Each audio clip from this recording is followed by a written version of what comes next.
Nah, sabun muka acel nah. Om heret sabun. Gitu teh mak. Shedaralun viral sebuah video seorang ibu cuci muka dengan menggunakan sabun cuci piring. Perawatan wajah bagi setiap wanita adalah hal yang wajib dilakukan. Pasalnya, dengan perawatan, berbagai permasalahan kulit wajah seperti flek hitam atau jerawat dapat diatasi.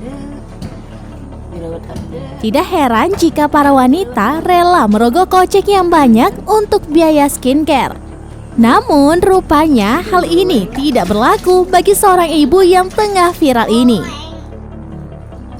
Bagaimana tidak, ibu ini rupanya memiliki cara tersendiri untuk mendapatkan wajah glowing tanpa harus menghabiskan banyak uang untuk skincare.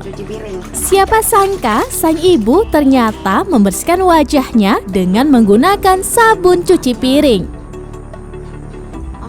Ia pun santai saat memperlihatkan tutorial membersihkan wajah dengan sabun cuci piring. Sama seperti cara membersihkan wajah pada umumnya.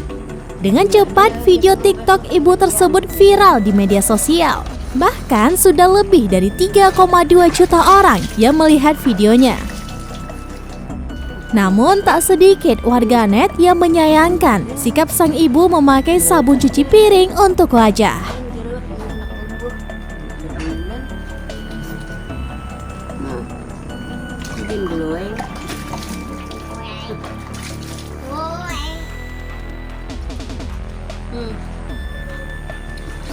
Heret sabun ini nah paling harap udah. Sabun cuci piring.